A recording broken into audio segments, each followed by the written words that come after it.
మరణం భయమా, జీవమా అని ఏర్పాటు చేశాం.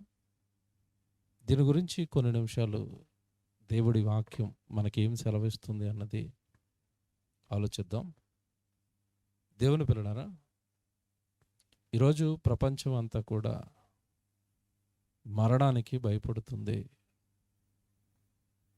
మరణం అనేసరికి మనిషి మరణ వార్త వినడానికి కూడా సహితం భయపడతాడు.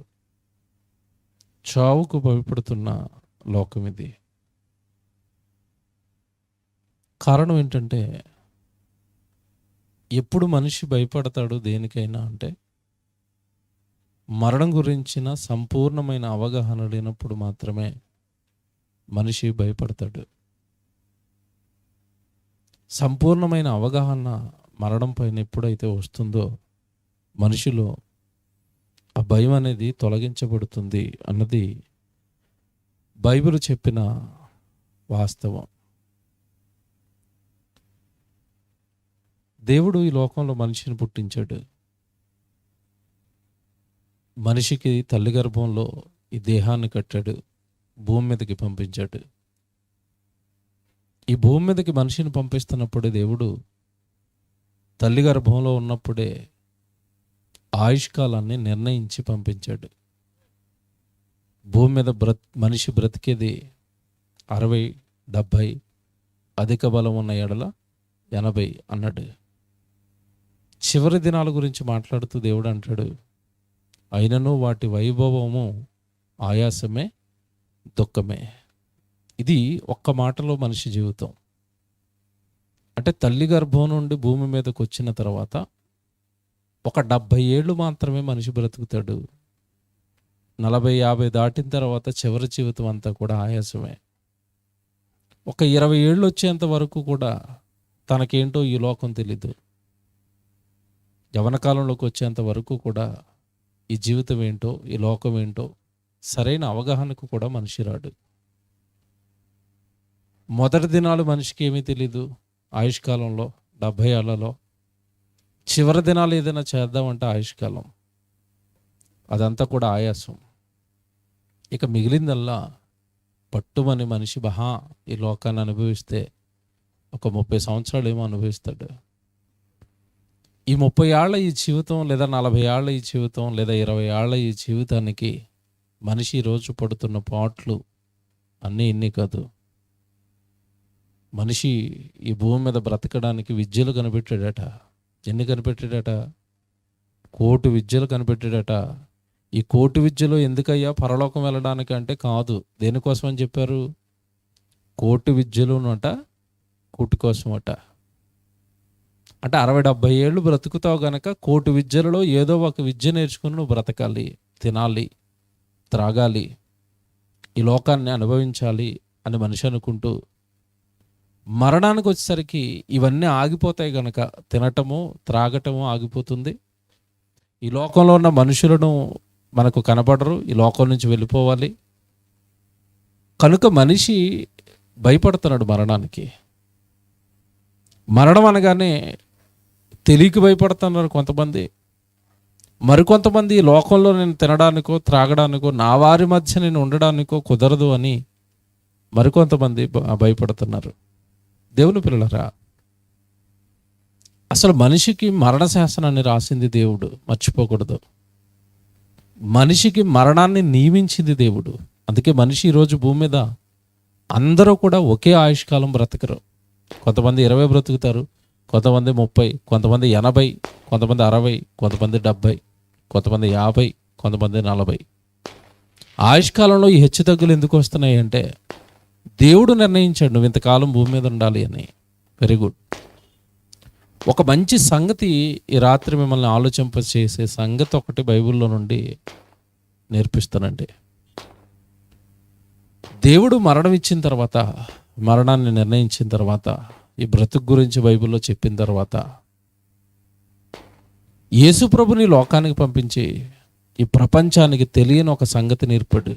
ఏంట సంగతి అంటే, మనిషికి మరణంతో జీవితం అయిపోయింది అని అనుకున్నారు. కాదు, మరణం తర్వాత మరో జీవితం ఉంది అని ప్రాక్టికల్గా యేసు ప్రభు జీవితాన్ని ముందు పెట్టి ఈ ప్రపంచానికి మరణం తర్వాత మరో బ్రతుకుందని దేవుడు నేర్పించాడు, చూపించాడు, కళ్ళకు కట్టినట్టుగా చూపించాడు. అంటే మరణంతో మనిషి జీవితం అంతమైపోలేదు, మరణం తర్వాత మరో బ్రతుకుంది. ఇదిగో నన్ను చంపేశారు, సిలువకేసి సమాధి చేశారు, 3 దినాల తర్వాత నేను తిరిగి మరలా లేచిపోయాను. చనిపోతే అయిపోలేదు, చనిపోయిన తర్వాత బ్రతుకుంది అని యేసుక్రీస్తుల వారు ఈ ప్రపంచానికి చూపించారు. Very good. మరణించిన తర్వాత బ్రతుకుంది అని యేసుప్రభు చెప్పిన తర్వాత ఆ బ్రతుకు కోసం భూమి మీద ఉన్న వాళ్ళు ఎంతమంది ఆలోచిస్తున్నారు అంటే, చనిపోయిన తర్వాత బ్రతుకు గురించి ఆలోచించకపోగా చావుకు భయపడుతూ ఈ లోకం ఉండిపోయింది. చావు తర్వాత ఏం జరుగుతుందో తెలియక చావుకి ఈ లోకం భయపడుతుంది. యేసుప్రభు ఈ లోకానికి ఎందుకు వచ్చాడో ఒక మాట పౌలు గారు మాట్లాడుతున్నారు. హెబ్రీయులకు రాసిన పత్రిక 2వ అధ్యాయము 14వ వచనంలో మీరు జాగ్రత్తగా చదవండి మాట. హెబ్రీయులకు రాసిన పత్రిక 2వ అధ్యాయము 14వ వచనం బైబిల్లో చదువుతాం. కాబట్టి ఆ పిల్లలు రక్త మాంసములు కలవారైనందున ఆ ప్రకారమే మరణము యొక్క బలము గలవానిని, అనగా అపవాదిని మరణము ద్వారా నశింపచేయుటకును, ఈ పదవంటలను చేసుకోండి, జీవితకాలం అంతయు మరణ భయము చేత దాస్యమునకు లోబడిన వారిని విడిపించుటకును ఆయన కూడా రక్త మాంసములలో పాలివాడయ్యాడు. మరణ భయము చేత, మరణ భయం, ఈ లోకానికి మరణం అనేసరికి భయం. కారణం ఏంటంటే మరణం తర్వాత ఏంటో తెలీదు, మరణం తర్వాత ఏం జరుగుతుందో మానవుడికి తెలీదు. భయంతో ఉండిపోయారట, మరణం అంటే భయపడుతున్నారట. ఆ మరణ భయపు గుప్పిట్లో జీవితకాలం అంతా గడుపుతున్న ఈ ప్రపంచానికి మరణం అనగానే మరో లోకానికి దారి, మరో లోకానికి ప్రవేశం. పుట్టి ఈ లోకాన్ని చూసిన నువ్వు మరణం తర్వాత మరో లోకాన్ని చూస్తావు, అదే పరలోకం, దేవుడున్న లోకం. ఆ లోకానికి నిన్ను చేర్చే వారధి, ఆ లోకానికి నిన్ను చూపించేదే మరణం. అంటే ఏ తండ్రి దగ్గర నుంచి అయితే, పరలోకం నుండి అయితే మనిషి బయలుదేరి లోకానికి వచ్చాడో, ఆ పరలోకంలో ఉన్న కన్న తండ్రి దగ్గరకు మనిషిని తీసుకుని వెళ్ళిపోయేదే మరణం. ఇంకా మీకు బాగా అర్థం అవ్వాలి అంటే, మిమ్మల్ని మీ సొంత ఇంటికి చేర్చేది మరణం. ఎందుకంటే ఈ లోకం మంద కాదు కదండి. ఈ లోకం మందా కాదు. ఈ లోకం మనదైతే ఇక్కడే ఉండిపోయే వాళ్ళం కదా. మనం ఉంటామా? ఎవ్వరము ఈ గ్రామంలో పుట్టిన వాళ్ళు ఎవ్వరు కూడా ఈ గ్రామంలో ఉండరు. అందుకే ఏమంటే భక్తులు మాట్లాడారు, మనము పరదేశులము, యాత్రికులము, పరదేశులము మనము, ఈ దేశం మనది కాదు. పరలోకం నుండి లోకానికి కన్న తండ్రి పంపగా దేవుడి పని నిమిత్తమై, దేవుడిని మహిమపరచడానికి, నీ జీవితంతో, నీ దేహంతో దేవుడి కొరకు సేవ చేయడానికి, ఆయన గురించి మాట్లాడడానికి, అదిగో ఆయన గురించి అలాంటి సభలు పెట్టడానికి, ఆయన గురించి లోకమంతా ప్రకటించడానికి, సువార్త చేయడానికి నీకు తల్లి గర్భంలో దేవుడు దేహాన్ని కట్టి లోకానికి పంపాడు. నిన్ను పంపిన ఆయన పరలోకంలో ఉన్నాడు. ఈ దేశం నీది కాదు అన్నాడు.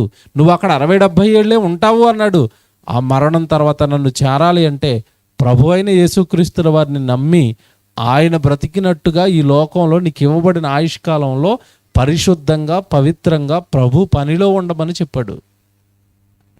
కానీ ఈరోజు మరణానికి లోకం ఎందుకు భయపడుతుంది అంటే, ఎలాగో నేను దేవుడి కోసం బ్రతకలేదు, దేవుడి కోసం ఏమీ చేయలేదు, దేవుడి కోసం నా దేహాన్ని ఇవ్వలేదు, దేవుడి కోసం నా కాలాన్ని ఇవ్వలేదు అని భయపడుతూ మరణానికి బ్రతుకుతున్నారే తప్ప, బ్రతుకులను సరిచేసుకుని పౌలు గారు పలికినట్టుగా ఎంతమంది అంటే మరణం గురించి ధైర్యంగా ఉన్నారు అంటే, పౌలు గారు పలికిన మాట మీకు తెలియదు కాదు. ఏమన్నారు? నా మట్టుకైతే బ్రతుకుట క్రీస్తే, చావైతే లాభం. చావుతో ఏంటండి లాభం? ఏదైనా వ్యాపారం చేస్తే లాభం అనొచ్చు, ఏదైనా పంట వేసానండి 4 ఎకరాలు లాభం వస్తుంది అనొచ్చు. కానీ పౌలు గారు దేంతో లాభం అంటున్నాడు? చావుతో లాభం ఏంటండి? చావుతో లాభం ఏంటంటే, చావు తర్వాతే మనిషి ఎక్కడికి వెళతాడో తెలుసా? తాను ఏ లోకం నుండి అయితే బయలుదేరి వచ్చాడో ఆ లోకానికి మనిషిని తీసుకుని వెళ్ళేదే చావు, మరణం. అంటే నీ చావు తర్వాత అసలు లోకాలు నీకు కనబడతాయి. నీ బ్రతుకు బాగుందా? పరదేశంలోనికి హాయిగా విశ్రాంతిలోనికి వెళతావు. మన బ్రతుకు గనక భూమి మీద దేవుడికి నచ్చలేదా? మన హృదయం దేవుడికి నచ్చలేదా? మన హృదయంలో ఉన్న భయంకరమైన ద్వేషము, భయంకరమైన మత్తతలు, ఎన్నో కూడు కట్టుకుపోయిన హృదయంలో ఉన్న చెడు స్వభావాలన్నీ బైబిల్లో చెప్పాడు. శరీర కార్యాలు అంటాడు వాటిని. వాటిల్లో నీ శరీరంలో, నీ హృదయంలో ఏదున్నా కూడా నిన్ను దేవుడు పరలోకానికి రానివ్వడు. ఎందుకంటే శరీరం ఇచ్చింది దేవుడు తన పని కోసమైనప్పుడు, తన సేవ కోసమైనప్పుడు, ఆ దేహం నాకు ఆలయం అని చెప్పినప్పుడు అది పరిశుద్ధంగా, పవిత్రంగా హృదయాన్ని పెట్టుకోవలసిన మనిషి ఆ హృదయం నిండా ఏమి నింపుకున్నాడో, ఆ శరీరాన్ని ఎలాంటి కార్యక్రమాలకు వాడుతున్నాడో పౌలు గారు చెప్పిన ఒక మాట మీకు చూపిస్తాను ఇప్పుడు. గలతీయులకు రాసిన పత్రిక 5వ అధ్యాయానికి మీరు రండి.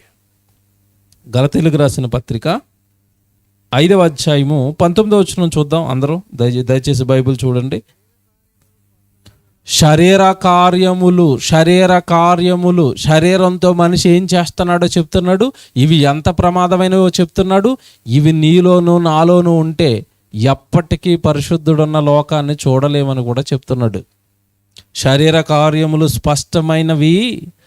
అవేవనగా జారత్వము, అపవిత్రత, కాముకత్వము, విగ్రహారాధన అయిన అభిచారము, ద్వేషములు, కలహము, మత్సరములు, క్రోధములు, కక్షలు, భేదములు, విమతములు, అసూయలు, మత్తతలు, అల్లరితో కూడిన ఆటపాటలు మొదలైనవంటే ఇంకా చాలా ఉన్నాయని ఇన్ని చెప్పి మళ్ళీ ఏమంటున్నాడు చివరిలో?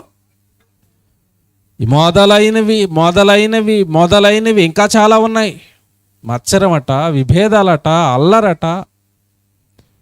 ఒకే తండ్రి గర్భాన పుట్టిన ఈ మానవులు ఎలా మారిపోయారో ఈరోజు సమాజం మీకు తెలియదు కదండి. భయంకరమైన విభేదాలతో, కక్షలతో, పగలతో మనిషిని ప్రేమించుకోలేక, పరలోకంలో ఉన్న కన్నతండ్రి భూమి మీద ఉన్న మనుషులారా నా పిల్లలే అన్నప్పుడు సహోదర భావంతో కలిసి మెలిసి ఉండవలసిన మనిషి పగతో, కక్షతో, విభేదాలతో రగులుతున్నాడు ఈరోజు. ఆ హృదయం దేవుడికి నచ్చుతుందా? ఆ హృదయ కార్యక్రమాలు దేవుడు మెచ్చుతాడా? ఆత్మఫలాల గురించి చెప్తాడండి. నిజంగా ప్రభువుని గనక నమ్మితే, ప్రభువులోనికి కనుక వస్తే నీ కార్యాలు మారిపోతాయి. ఎందుకంటే నీలోనికి పరిశుద్ధాత్మ దేవుడు వస్తాడు. పరిశుద్ధాత్మ దేవుడి ఫలాలు వేరుగా ఉంటాయి. ఏంట ఫలాలు అంటే ప్రేమ ఉంటుందట, సంతోషం ఉంటుందట, సమాధానం ఉంటుందట, దీర్ఘశాంతం ఉంటుందట, దయాళుత్వము, మంచితనము, విశ్వాసము, సాత్వికము, ఆశా నిగ్రహం, ఆశలను నిగ్రహించుకొని లోకంలో శరీరాన్ని కంట్రోల్ చేసుకుని పరలోకం కోసం ఇలాంటి ఫలాలు ఫలించే వాళ్ళు మరణం తర్వాత దేవుడిని చూస్తారు. ఎందుకంటే 3 నాళ్ళ ముచ్చటైన ఈ దేహంలో ఉన్న ఈ దేహం చూపిస్తున్న అధికారాలు, ఈ దేహం చూపిస్తున్న ఈ దేహం ఈ లోకంలో కోరుకుంటున్న కోరికలు, సుఖాలు, ఆనందాలు, వీటి మీద మాత్రమే మన మనసు ఎప్పుడైతే కేంద్రీకరించామో ఆత్మ ప్రమాదంలోనికి వెళ్ళిపోతుంది. అప్పుడు బైబిల్లో మీకు 2 కనబడతారు, ధనవంతుడు, లాజరు. బాగా ఆలోచించండి. బైబిల్ ధనవంతుడు, లాజరు 2 కనబడినప్పుడు చనిపోయారట ఇద్దరు. వాళ్ళ దేహాలు భూమి మీద పాతి పెట్టబడ్డాయట. లాజర్ అనేసరికి దరిద్రుడు గనక తీసుకెళ్ళి ఎక్కడో పాడేశారు. ధనవంతుడు మంచి డబ్బులున్నవాడు గనక అతనికి ఎలా జరుగుంటుంది సమాధి కార్యక్రమం? చాలా ఘనంగా, గొప్పగా బండిలో తీసుకెళ్తూ, ఊరేగిస్తూ, బ్యాండ్లు పెట్టి మొత్తం మీద అతన్ని సమాధి చేశారు, ఇతన్ని సమాధి చేశారు. విషయం ఏంటనుకున్నారు? భూమి మీద డబ్బున్నా, అధికారం ఉన్నా, అందం ఉన్నా, హోదా ఉన్నా మరణం తర్వాత ఇవేవి కూడా ఆత్మకు వర్తించవు. మర్చిపోకూడదు. వీళ్ళిద్దరు భూమి మీద పడిపోయారు. ఒక దరిద్రుడు చనిపోయాడు, అక్కడ ధనవంతుడు చనిపోయాడు. ఇద్దరు ఆత్మల పరిస్థితి ఏంటయ్యా చనిపోయిన తర్వాత అంటే, లాజరేమో నెమ్మది పొందుతున్నాడట, ధనవంతుడేమో యాతన పడుతున్నాడట. అదేంటండి? ఏంటండి ఇద్దరికి తేడా? భూమి మీద అధికారం ఉంది కదా, ధనవంతుడు, ఆస్తి ఉంది కదా, సంపద ఉంది కదా, మంచి మంచి వస్త్రాలు ఉన్నాయి కదా, ప్రతిదినము సుఖపడ్డాడు కదా, ఎందుకంటే అతని జీవితం అలా మారిపోయింది అంటే ఇదిగో ఇవే శరీర కార్యాలలో తన జీవితాన్ని ముంచుకున్నాడు. స్పష్టంగా మరణం తర్వాత పరలోకం ఉందని, మరణం తర్వాత జీవితం ఉందని, ఈ దేహాన్ని భద్రపరచుకోవాలి అని, తప్పులు పాపాలు ఈ దేహాలతో చేయకూడదు అని మనిషి జీవిత సత్యాన్ని మర్చిపోయాడు. మీరు బాగా ఆలోచించండి. ఒక మంచి సంగతి చెప్తాను ఈరోజు. మరణం తర్వాత జీవితం ఉంది. ఆ జీవితం నీకు దక్కాలి అంటే, ఆ జీవితం ప్రశాంతంగా ఉండాలి అంటే, భూమి మీద దేవుడు కోరుకున్నట్టుగా దేవుని కుమారుడుగా యేసుక్రీస్తుల వారిగా నీ జీవితం మారాలి. ప్రభు ఎలాగైతే ఉన్నాడో ఆయనకు కలిగిన సర్వ సంపూర్ణతకు సమానమైన సంపూర్ణత నువ్వు సాధించాలి ఖచ్చితంగా అని బైబిల్లో రాసేశాడు. ఆయనలో కనపడేది ప్రేమ, ఆయనలో కనపడేది జాలి, ఆయనలో కనపడేది దయ, ఆయనలో కనపడేది మనమంతా పరలోకంలో ఉన్న కన్నతండ్రి పిల్లలం అనే సమాన భావాలు. ఇది భూమి మీద ఉండగా నీ ఆయుష్కాలంలో నువ్వు సంపాదించాలి. దాని కొరకు నీ జీవితాన్ని మార్చుకోవడానికి ప్రయత్నించాలి. పరలోకం వెళ్ళిపోవడానికి నువ్వు సిద్ధపడాలి. మరణం తర్వాత ఉంది జీవితం అసలుది. ఈ లోకంలో ఉన్న మనుషులందరూ కూడానండి మరణ భయము చేత అల్లాడిపోతున్నారట. ఒక మాట చెప్తానండి, ఈరోజు చాలామంది అండి లోకంలో మరణ వార్త వినడానికి ఇష్టపడరు. దేవుడి దగ్గర కూర్చున్నప్పుడు ఎప్పుడైనా మరణం గురించి చెప్తా ఉన్నాం అనుకోండి, ఆ ప్రసంగాలు పెద్దగా నచ్చుతాయా? మనకి ఏ ప్రసంగాలు నచ్చుతాయి చెప్పండి? దేవుడు మనల్ని కాపాడుతాడు, దేవుడు మనల్ని రక్షిస్తాడు, దేవుడు మనల్ని దీవిస్తాడు, ఈ ప్రసంగాలు మనకు నచ్చుతాయి. కానీ అసలు మరణం గురించిన ప్రసంగాలు మనకు నచ్చుతాయా? నచ్చవు.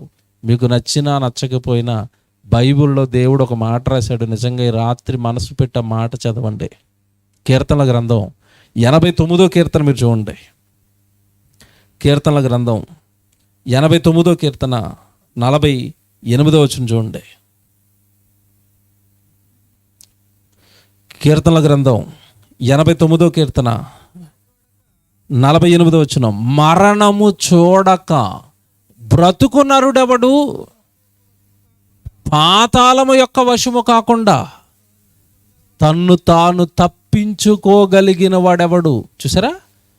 మరణము మరణము మరణము ఏమంటున్నాడు ఆ మరణం గురించి? మరణమట ఖచ్చితంగా అందరూ ఒకనాడు చూడవలసినదే. ఈరోజు నువ్వు భయపడినంత మాత్రాన అది మన దగ్గరకు రాకుండా ఉంటుందా? మీరు ఆలోచించండి. మరణము చూడక బ్రతుకు నరుడెవడు. ఎవరికి రాదండి మరణం? ధనవంతుడికి వస్తుంది, ముఖ్యమంత్రి గారికి వస్తుంది, ప్రధానమంత్రి గారికి వస్తుంది, ఎవరికైనా రాష్ట్రపతి గారికి వస్తుంది, ఎమ్మెల్యేకి వస్తుంది, ధనవంతుడికి వస్తుంది, దరిద్రుడికి వస్తుంది, ఎవరికైనా మరణం అనేది వస్తుంది. మరణము చూడక బ్రతుకు నరుడెవడు. మరణం వస్తుంది కదా, జాగ్రత్తగా వినండి. మరణం వస్తుందని నీకు తెలిసిపోయినప్పుడు, ఖచ్చితంగా నన్ను ఒక రోజు అది పలకరిస్తుందని తెలిసినప్పుడు, మరణం తర్వాత నేను ఏమవుతానన్నది నువ్వు భూమి మీద ఉండగా నేర్చుకోవాలి కదా.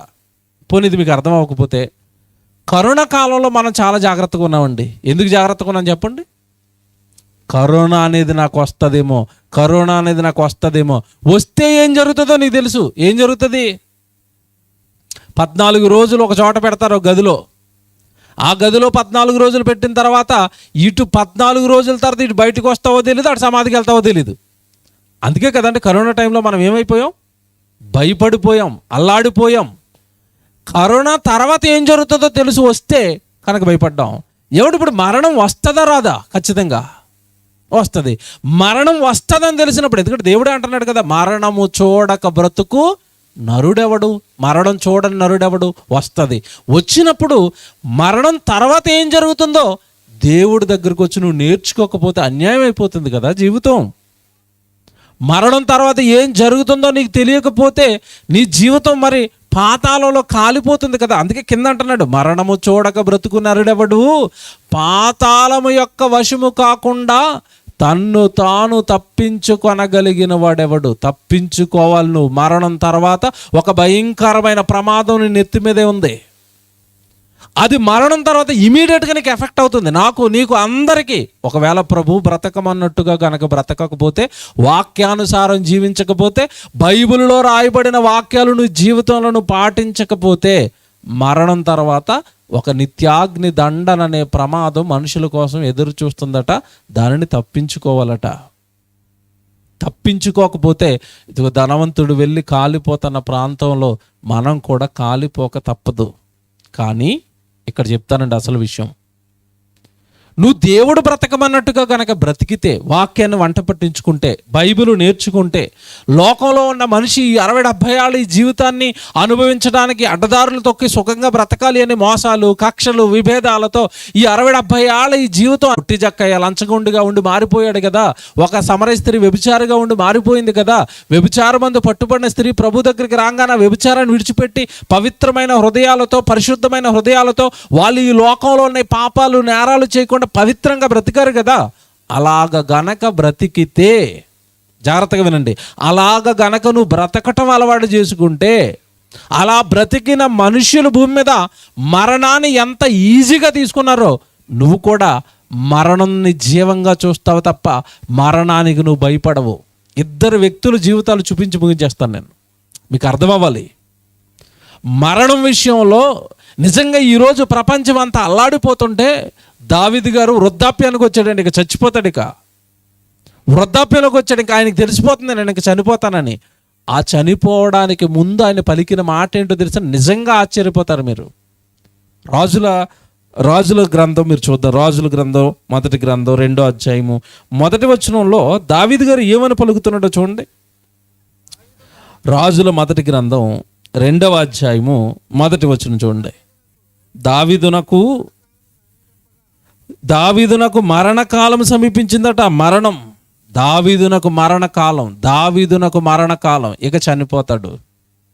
ఏమంటే సహజంగా మన మరణకాలం డాక్టర్ గారు ఎప్పుడైనా చెప్పేసినప్పుడు మనం ఎలాంటి పనులు చేస్తాం మనకు తెలియదు కదా. ఎలాంటి పనులు చేస్తాం? పిల్లలందరినీ కూర్చోబెడతాం. డాక్యుమెంట్లు, పలానా డాక్యుమెంట్లు బీరువాలో ఉన్నాయి. నేను పలానా అతనికి 5 లక్షలు ఇంట్రెస్ట్కి ఇచ్చాను, వాడు ఇంట్రెస్ట్ కట్టలేదు, ఇచ్చి 2 సంవత్సరాలు అయిపోయింది, ఆ డబ్బులు వసూలు చేసుకో, డాక్యుమెంట్లు ఇక్కడ ఉన్నాయి, పొలం అక్కడ ఉంది, అప్పెంత ఉంది, మన ఇంటి పక్క వాళ్ళు మనకి డబ్బులు ఇవ్వాలి, పలానా బంగారం బ్యాంకులో పెట్టాను. ఇది కదండి మరణానికి ముందు మనం చక్కబెట్టుకునేవి. మనలాంటి వాళ్ళు కాదు కదండి భక్తులు. ఈ లోకం మీద పిచ్చితో బ్రతికిన వాళ్ళు కాదు కదండి, ప్రభు కోసం బ్రతికిన వాళ్ళు కదా. ఆయన మరణ కాలానికి ముందు ఆయన ఏమని మాట్లాడుతున్నాడో సొలొమోను తన కొడుకుతో మాట్లాడుతున్నాడండి. ఇవి ఏమంటున్నాడు తెలుసా? చూద్దాం. మరణకాలము సమీపింపగా తన కుమారుడైన సొలొమోనునకు ఇలాగూ ఆజ్ఞ ఇచ్చెను, లోకులందరూ పోవలసిన మార్గమున నేను పోవుచున్నాను. చూసారు ఎలా మాట్లాడుతున్నాడు? లోకులందరూ పోవలసిన మార్గమున నేను పోతున్నాను. మరణం మార్గం అంటున్నాడు. ఇదిగో నేను వెళ్ళబోయే పరదేశకు, నేను ఎందుకంటే నా బ్రతుకు కాలం అంతా నేను తప్పులు పాపాలు చేసుకుంటూ బ్రతకలేదు కదా, ప్రభు సేవలో బ్రతికాను కదా, దేవుడి కొరకు బ్రతికాను కదా. కనుక మరణం నాకు జీవంగా మారిపోబోతుంది, మరణం నాకు వరంగా మారిపోబోతుంది. మరణం తర్వాత నేను భయపడవలసిన అవసరం లేదు. కారణం, ఈ బ్రతుకులో తప్పులు, నేరాలు, పాపాలు చేసుకుంటూ నేను బ్రతకలేదు. దేవుడి కోసం బ్రతికాను. దేవుడిచ్చిన జన్మను దేవుడికే ఇచ్చాను. వాక్యం ఎరిగాను, దేవుడు మనసు ఎరిగాను, పరలోకంలో ఉన్న కన్నతండ్రి ఇచ్చిన దేహం ఇదని గుర్తెరిగాను. ఈ దేహంతో నేరాలు, తప్పులు, పాపాలు చేయలేదు. నేను పరిశుద్ధంగా బ్రతికాను, పవిత్రంగా బ్రతికాను. కనుక సొలొమోను, లోకులందరూ పోవలసిన మార్గమున నేను పోచున్నాను. మరణం మరో లోకానికి మార్గమయ్యా అని చెప్పాడు. బైబిల్ అండి ఈ ప్రపంచానికి అవసరమైన ప్రత్యేకమైన గ్రంథం అండి. ఎందుకంటే ఈ లోకంలో ఉన్న మనుషులకి జీవం గురించి కానీ, మరణం గురించి కానీ, పుట్టుక గురించి కానీ, పుట్టుకకు ముందున్న జీవితం కానీ, చచ్చిపోయిన తర్వాత వచ్చే జీవితం గురించి కానీ, వేటిలపైన అసలు ఏమంటే శాస్త్రవేత్తలుగా, పండితులుగా, చదువుకున్న వాళ్ళకా అసలు ఎవరికి అవగాహన లేదండి. అవగాహన కావాలి అన్నా, తర్వాత ఏం జరుగుతుందో మనుషులకి తెలియాలి అన్నా అందరూ చదవలసిన గ్రంథం బైబిలు. దావీదు ఎంతటి మహాజ్ఞానాన్ని చెప్తున్నాడు అంటే, ఇదిగో నేను ఏమంటే కొద్ది రోజుల్లో చచ్చిపోతాను కదా, లోకులందరూ పోవలసిన మార్గమున నేను పోతున్నాను. ఎక్కడికయ్యా పోతున్నావు అంటే అంటాడు, నేను నా పితరుల దగ్గరికి వెళ్ళిపోతాను. ఎందుకంటే తండ్రి నాకు ముందుగానే సెలవిచ్చాడు మందిరాన్ని కడతానన్నప్పుడు. నువ్వు మందిరాన్ని కడతానంటున్నావు కదా, నువ్వు సేవలో ఉంటానంటున్నావు కదా. దావీదు, నీవు నీ మరణకాలమందు నువ్వు హాయిగా నీ పితరుల దగ్గరికి వెళ్ళిపోయి విశ్రాంతిలోకి వెళ్ళిపోతావు. చావుకు నువ్వు భయపడొద్దయ్యా. కారణం, నా పని ఎత్తుకుంటున్నావు కదా, నా సేవ ఎత్తుకుంటున్నావు కదా, నువ్వు ఇక చావుకు భయపడకని సమూయేలు గ్రంథంలో 7వ అధ్యాయంలోనే కింద ఒక అభయం ఇచ్చేశాడు దావీదుకి. మరణకాలంలో అది జ్ఞాపకం వచ్చింది. అంటున్నాడు, ఇదిగో నేను లోకులందరూ పోవలసిన మార్గమును నేను పోతున్నాను, నాకేం భయం లేదు. నాకు చావు అంటే గజగజ వణుకుపోయి, రాజును కదా నేను, మనకు చాలా ఆస్తి ఉంది కదా సొలొమోను, డాక్టర్లు ఎక్కడెక్కడ ఉన్నారు తీసుకుని వచ్చే, నాకు అన్ని ఆపరేషన్లు చేయించే, నేను చచ్చిపోకూడదు, నేను అలాగైనా బ్రతికిపోవాలి, నన్ను బ్రతికించయ్యా సొలొమోను, నన్ను బ్రతికించయ్యా అంటున్నాడా కొడుకుతో. బా, ఏమి ధైర్యం అండి! మరణం పట్ల ఏమి ధైర్యం అండి! భయపడటం లేదు. నేను హాయిగా లోకులందరూ పోవలసిన మార్గమును నేనును పోతున్నాను. ఎక్కడికి వెళుతున్నావయ్యా అంటే, మరణం తర్వాత మా తండ్రి మా దేవుడు మరొక ప్రాంతాన్ని, మరొక ప్రదేశాన్ని మా విశ్రాంతి కోసం ఏర్పాటు చేశాడు. అదే పరదైసు. అక్కడ నా పితరులు ఉన్నారు, అక్కడ అబ్రహాం ఉన్నాడు, అక్కడ ఇస్సాకు ఉన్నాడు, అక్కడ యాకోబు ఉన్నాడు, అక్కడే ఎబేలు ఉన్నాడు, అక్కడే నీతిమంతులు అందరూ ఉన్నారు, అక్కడే నోహు ఉన్నాడు, అక్కడే లోతు ఉన్నాడు. మా పితరులు, నా పూర్వీకులు అందరూ తండ్రి కోసం బ్రతికి, లోకంలో పాపాలు చేయకుండా బ్రతికి, పూర్వీకులు అందరూ కూడా విశ్రాంతిలో ఉన్నారు పరదేశంలో. ఇదిగో నేను అక్కడికే వెళ్ళిపోతున్నాను, నా మరణం గురించి నాకు ఎటువంటి భయం లేదు అన్నాడు. ఇప్పుడు మీరు హాస్పిటల్లో ఇంకా 2-3 రోజుల తర్వాత చచ్చిపోతారన్న పేషెంట్ దగ్గరికి వెళ్ళి మీరు ఇప్పుడు ఆయన అడగండి, ఏమంటే ఇప్పుడు మీ ఫీలింగ్ ఏంటండి, మీరు ఏమనుకుంటున్నారని అడగండి. మీరు చచ్చిపోతారు అనగానే కళ్ళలోంచి ఏం కారతాయి? నీళ్ళు.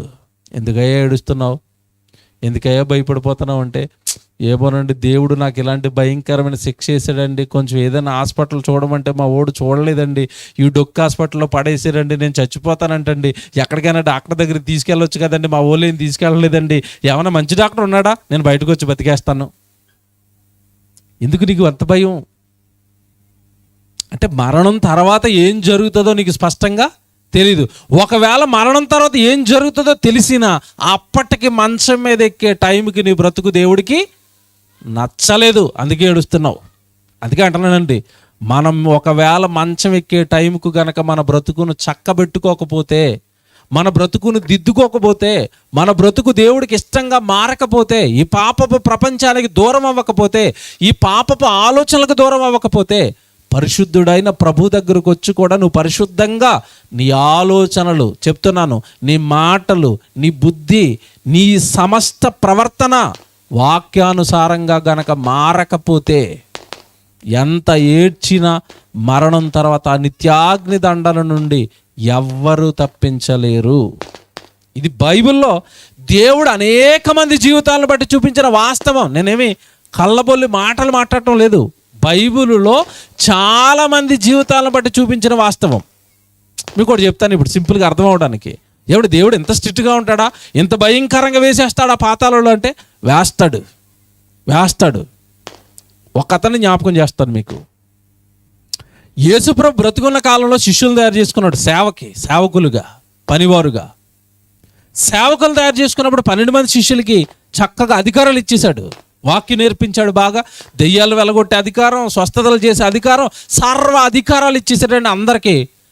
చక్కగా 12 మంది లోకంలోకి వెళ్ళిపోయారు, సువార్త చెప్తున్నారు, మరోపక్క దెయ్యాలను వెలగొడుతున్నారు, అందరూ సేవలో బాగా వాడబడుతున్నారు.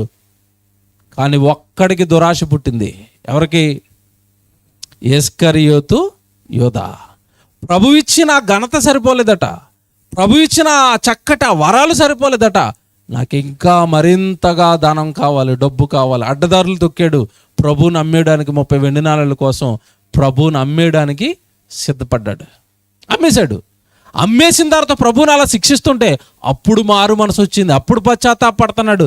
పోనీ అప్పటికి వెళ్ళి ఏమైనా నేను తప్పు చేశానని ఆ పశ్చాత్తాప మనసుతో తప్పును ఒప్పుకునే మనసు ఉందా అంటే అస్సలు లేదండి.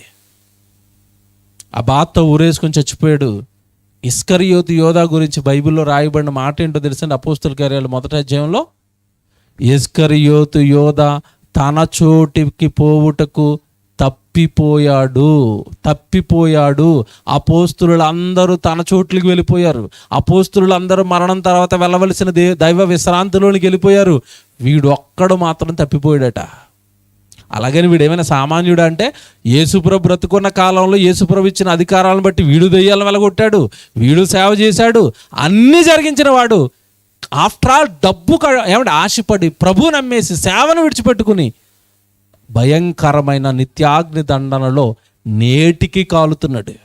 నేటికి అపోస్తలులు అందరూ పరదేశంలో విశ్రాంతిలో ఉన్నారు పితరులతో. వీడు మాత్రం 30 వెండి నాణాలకు ఆశపడి లోకాన్ని ఆశించి ప్రభువుని విడిచిపెట్టి పాపాన్ని విడిచిపెట్టలేక తన బుద్ధిని మార్చుకోలేక ఆ భయంకరమైన ఆ ధనాపేక్షను విడిచిపెట్టలేక చచ్చిపోయండి ఇప్పటికీ కాలుతున్నాడండి. దేవుని పిల్లలారా, వాక్యం సెలవిస్తున్నవే, వాక్యంలో ఉన్నవే మీకు జ్ఞాపకం చేస్తున్నాను. ఈ లోకం భయంకరమైనదండి. దేవుడి కొరకు బ్రతకనివ్వదు, వాక్యాన్ని నిన్ను పాటించనివ్వదు, ప్రభు కోసం పరిశుద్ధంగా నిన్ను బ్రతకనివ్వదు. మరణం నిన్ను ఈ చేసిన పాపాలన్నిటికీ కూడా దండనకు సిద్ధంగా ఉంది. ఎంతోమంది మన కళ్ళ ముందు వెళ్ళిపోతున్నారండి. డబ్బులు ఉన్న వాళ్ళు వెళ్ళిపోతున్నారు. మీకు తెలియదు కాదు, కరోనా వచ్చిన తర్వాత అండి హార్ట్ అటాక్లు ఎవరికి వస్తాయని అనుకుంటున్నారు? ఎక్కువగా యవ్వనస్తులకే హార్ట్ అటాక్లు వస్తున్నాయి. మీకు తెలుసు కదా, వార్తలు చూస్తున్నారు కదా. జిమ్కి వెళ్ళి మంచి కండలతో ఉన్న సినిమా హీరో చచ్చిపోయాడండి కన్నడలో. రాజ్ కుమార్ గారి కొడుకు పునీత్ రాజ్ కుమార్ అని, మంచి శరీరం అండి, కండలు 6 ప్యాక్ 8 ప్యాక్ అంటారు కదా, మంచి కండలు కలిగిన దేహం. ఎక్సర్సైజ్ చేస్తూ చేస్తూ గుండెపోటు చచ్చిపోయాడు. రోగాలతో చచ్చిపోతున్నారు, ప్రమాదాల్లో చచ్చిపోతున్నారు. ఏమంటే నిన్నో నన్నో మరణం పలకరిస్తే ప్రభు ఎదుట పరిశుద్ధంగా నిలబడగలిగేంత జీవితం మనకుందా? పరిశుద్ధంగా పవిత్రంగా నేను ఏ తప్పు చేయలేదు ప్రభా, మాటతో కానీ నా ప్రవర్తనతో కానీ నేను ఏ తప్పు చేయలేదు అని దేవుని ఎదుట పరిశుద్ధంగా నిలువబడగలిగినంత ధైర్యం, పరిశుద్ధతతో కూడిన ధైర్యం సంపాదించుకున్నామా? ఒక్కసారి ఈ రాత్రి మీరు మనసు పెట్టి ఆలోచించండి. ఒకవేళ దేవుడి కోసం మనం బ్రతికితే, ఇప్పుడు చెప్తాడు చూడండి దావీదు గారు, అక్కడ ఎంత బాగుంటుందో మాట చదువుదాం. 2వ అధ్యాయము 9వ వచనం చదువుతున్నారు. 2వ అధ్యాయం చదువుతున్నారు కదా, 3వ వచనం చూడండి. సొలొమోనుతో అంటున్నాడు, సొలొమోనుతో 2వ వచనం, లోకులందరూ పోవలసిన మార్గమును నేను పోవచ్చున్నాను, కాబట్టి నీవు ధైర్యము తెచ్చుకొని నిబ్బరము కలిగి. చూసారా, ధైర్యంగా ఉండు సొలొమోను, ధైర్యంగా ఉండు. ఇగో నేను ఎలా బ్రతికాను దేవుడి కోసం అలా బ్రతుకు.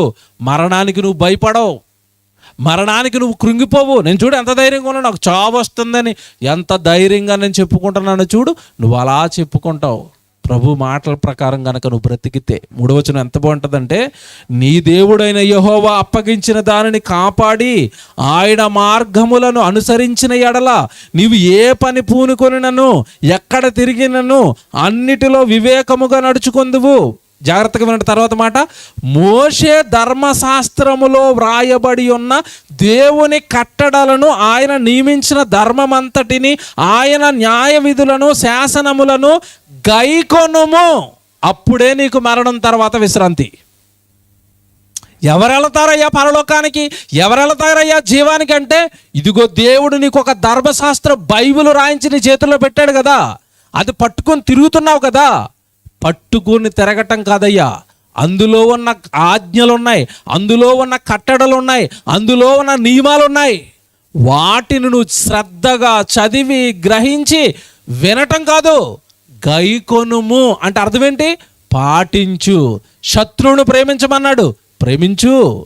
నిన్ను హింసించేవాడు కొరకు ప్రార్థన చెయ్యి అన్నాడు, ప్రార్థన చెయ్యి. సహోదరుని హత్తుకో అన్నాడు, హత్తుకో. ఇది బైబిల్ అండి.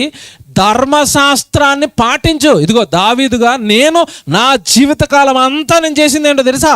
దివారాత్రములు బైబిలును ధ్యానించిన వాడు ధన్యుడు అని చెప్పి నేను ధన్యుడుగా ఇదిగో బైబిల్ ప్రకారమే బ్రతికి బైబిల్లో ఉన్న ఆజ్ఞలని పాటించి ఇదిగో మరణకాలానికి వచ్చేసరికి, వృద్ధాప్యానికి వచ్చేసరికి నేను చాలా ధైర్యంగా ఉన్నాను. చావు తర్వాత నాకు జీవం, చావంటే నాకు భయం లేదన్నాడు. అదేనండి టైటిల్, మరణం భయమా జీవమా? ఈరోజు మరణం నిన్ను భయపెడుతుందా లేదా?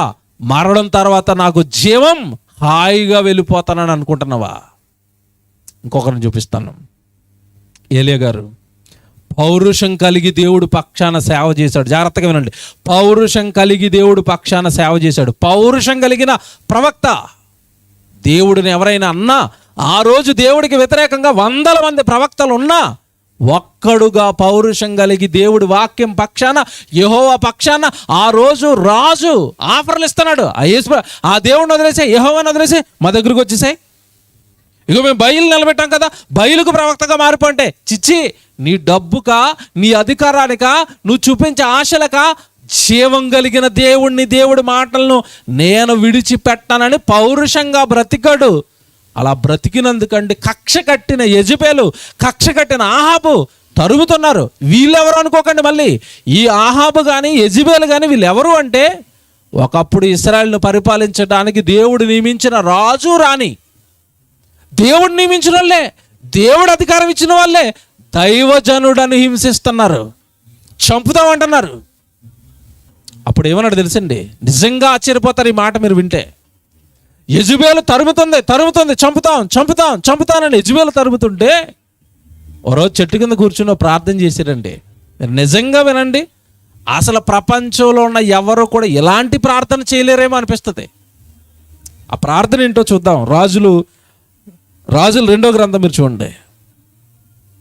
మొదటి గ్రంథం, రాజుల మొదటి గ్రంథం 19వ అధ్యాయం చూడండి.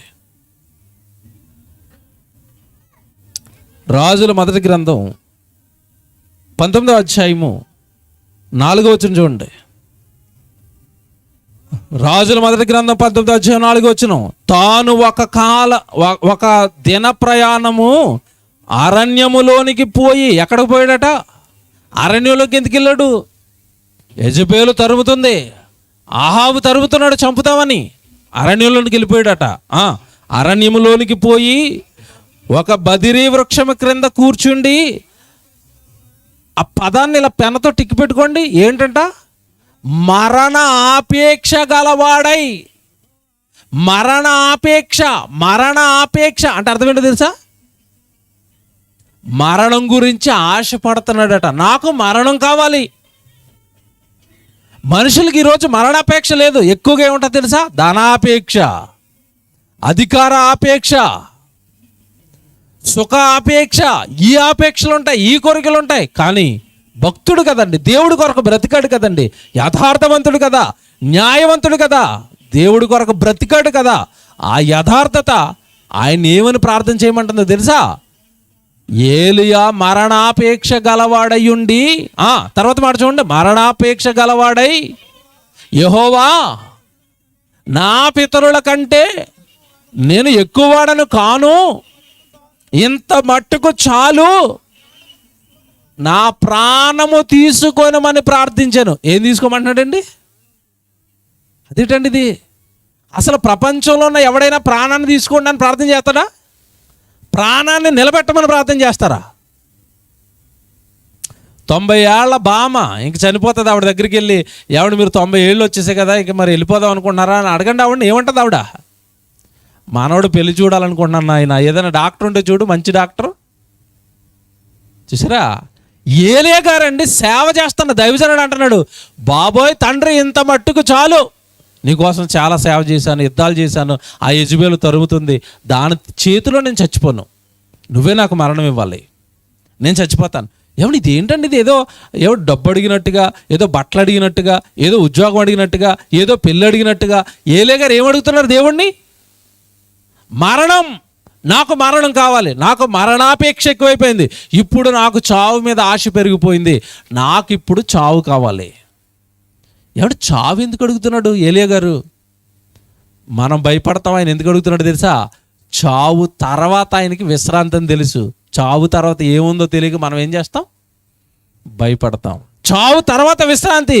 బ్రతుకుంటే తండ్రి పనిలో కష్టాలు పడాలి, సేవ చేయాలి కనుక ఎంత మట్టుకు చాలును. అందుకే అంటున్నాడు ఆయన అక్కడ, ఎంత మట్టుకు చాలును, నా పితరుల కంటే నేను ఎక్కువ వాడని కాను, నా పితరుల కంటే నేను ఎక్కువ సేవ చేయలేను తండ్రి, చేశాను అదేమో తరుగుతుంది, నన్ను చంపేయండి, నా ప్రాణాన్ని తీసుకోండి, నేను మీ దగ్గరికి వచ్చేస్తాను అంటే మరణం తర్వాత జీవంలోనికి వెళ్ళిపోతానన్న గ్యారంటీకి వచ్చేసాడు గనక, మరణం తర్వాత నేను బ్రతుకుతానన్న నమ్మకంలోనికి ఏలియా వచ్చేసాడు గనక మరణాపేక్షతో ప్రార్థన. దేవుని పిల్లలారా, ఈ రాత్రి నేను చెప్పాలనుకుంటున్నది ఒకటే, నీ బ్రతుకు గనక బైబిలుకు సరిపోతే, మరలా చెప్తున్నానండి, మన బ్రతుకులు గనక బైబిలుకు సరిపోతుంటే, మన బ్రతుకులలో గనక ధర్మశాస్త్రం వాక్యాలు ఉంటుంటే, మన బ్రతుకులో మనం తీసుకుంటున్న ప్రతి నిర్ణయము, మాట్లాడుతున్న ప్రతి మాట దైవానికి ఖచ్చితంగా బైబిలుకు సరిపోతుంటే, మీ మరణానికి మీరు ఎవ్వరు భయపడకండి. పౌలు గారు అన్నట్టుగా, నా మట్టుకైతే బ్రతుకుట క్రీస్తే, చావైతే లాభం. ఆ లాభం జీవం, ఆ లాభం మరో జీవితం, ఆ లాభం పరదైసు, ఆ తర్వాత ఆ లాభం పరలోకం, మహోన్నతుడున్న లోకం, పరిశుద్ధుడితో పాటు యుగ యుగాలు ఆకలి దప్పికలు లేని పరలోకం. కనుక దేవుని పిల్లలారా, ఈ రాత్రి మీరు బాగా ఆలోచించుకోవాల్సింది ఒకటే, మరణానికి ముందు నా జీవితం ఎలా ఉంది, మరణానికి ముందు నేను బ్రతుకుతున్న నా బ్రతుకు దినాలు ఎలా ఉన్నాయి చెక్ చేసుకోమని చెప్పాడు తెలుసండి దేవుడు బైబిల్లో. నీ భూమి మీద నీకు ఇవ్వబడిన ఆయుష్కాలంలో నీ దినాలు చెక్ చేసుకొని ఆయన నీ ప్రతిరోజు ఎలా గడుస్తుందో చెక్ చేసుకో. పరిశుద్ధంగా ఉందా, వాక్యం చెప్తున్నట్టుగానే నీ ప్రతిదినము భూమి మీద గడుస్తుందా, లేదా ధనాపేక్ష కానీ అధికార ఆపేక్ష కానీ లోకంలో ఉన్న ఏవైనా ఆపేక్షలు నాకు భిన్నంగా బ్రతికేటట్టుగా నీ జీవితాన్ని ఏమైనా లాగేసాయా? ప్రతి దినము చెక్ చేసుకోండి అన్నట్టు మాట చూపిస్తాను. ప్రసంగి గ్రంథం 6వ అధ్యాయం 12వ వచనం చూడండి. ప్రసంగి గ్రంథం 6వ అధ్యాయం 12వ వచనం. ప్రసంగి గ్రంథం 6వ అధ్యాయము 12వ వచనం అండి. ప్రసంగి గ్రంథం 6వ అధ్యాయం 12వ వచనం. నీడవలే తమ దినములు అన్నీయు వ్యర్థముగా గడుపుకొను మనుషుల బ్రతుకునందు ఏది వరకు క్షేమకరమైనదో అసలు ఎవరికి తెలుసు? వాళ్ళ జీవితంలో ఏది క్షేమమో వాళ్ళకి ఎవరికి తెలుసు? నీడవలే తమ దినములన్నీ ఎలా గడుపుతున్నారట? వ్యర్థముగా గడుపుతున్నారట. నీడవలే తమ దినములన్నీ వ్యర్థంగా బ్రతుకుతున్నారయ్యా. ఇంతకీ వ్యర్థంగా గడపటం దేన్ని అన్నాడు తెలుసా? మనం అనుకుంటాం, నేను ఎందుకంటే వ్యర్థంగా బ్రతుకుతున్నాను, నేను పుట్టాను, చక్కగా చదువుకున్నాను, ఉద్యోగం చేసుకున్నాను, ఆ తర్వాత పిల్లల్ని కన్నాను, ఒక ఇల్లు కట్టుకున్నాను, ఒక కారు కొనుక్కున్నాను, ఒక పొలం కొనుక్కున్నాను, ఐఎమ్ సో బ్లెస్డ్, నేను చాలా ఆశీర్వదింపబడ్డాను, నేను హాయిగా ఉన్నాను అని అనుకుంటున్నాం కదా. ఇలాంటి వాళ్ళందరిని ఉద్దేశించి దేవుడు ఏమంటున్నాడు తెలుసా? నువ్వు ఈ భూమి మీద పుట్టింది పెళ్లి చేసుకోవడానికో, పిల్లల్ని కనడానికో, ఏమండి ఇల్లు కుటుంబం సంపాదన అనుకుని ఇందులో మాత్రమే పడిపోవడానికి కాదు. అలాగని నా ఉద్దేశం ఇవన్నీ చేయటం తప్పు అని కాదు, బాగా వినాలి. ఇల్లు కట్టుకోవడం తప్పు కాదు, పెళ్లి చేసుకోవడం తప్పు కాదు, పిల్లల్ని కంటడం తప్పు కాదు. ఇదే జీవితం, నేను ఎందుకే పుట్టానని అనుకోవడం తప్పు. దేవుడి దగ్గరికి నువ్వు సరిగా రాకపోవటం తప్పు, దేవుడి సన్నిధిలో నువ్వు గడపకపోవటం తప్పు, దేవుడి పనికి నీ జీవితం ఇవ్వకపోవటం తప్పు, దేవుడి కార్యక్రమాలకి నువ్వు సహకారిగా ఉండకపోవటం తప్పు. ఇది మాత్రమే జీవితం అనుకోవటం, ఇది మాత్రమే జీవితం అనుకుని నీ దినాలు వృధాగా వీటికి మాత్రమే గడపటం నీ జీవితానికి ప్రమాదకరం. అది నీకు క్షేమం కాదు. అపోస్తలులు యేసుప్రభు రాకమునుపు లోకంలో ఉన్నారు, యేసుప్రభు వచ్చిన తర్వాత దేవుడి పనిలో ఉన్నారు. నువ్వు బాప్తిసం తీసుకున్న తర్వాత దేవుడి సన్నిధిలో ఉంటున్నావా? దేవుడి సేవకులకు సహకారులుగా ఉంటున్నావా? నీ జీవితం దేవుడి పనిలో, దేవుడి సేవలో, దేవుడి సన్నిధిలో ఎంత ఇస్తున్నావు, లోకానికి ఎంత ఇస్తున్నావు, ఇది మీరు బేరీజు వేసుకోవాలి. అందుకే పౌలు గారు చివరి మాటగా కొరింథీయులకు రాసిన మొదటి పత్రిక 15వ అధ్యాయంలో ఒక మాట చెప్తున్నాడండి. ఈ లోకం కొరకు గనక మనం బ్రతికేసామా, ఒక మాట హెచ్చరిస్తున్నాడు. కొరింథీయులకు రాసిన మొదటి పత్రిక 15వ అధ్యాయం చూడండి. కొరింథీయులకు రాసిన మొదటి పత్రిక 15వ అధ్యాయము 32 చూడండి.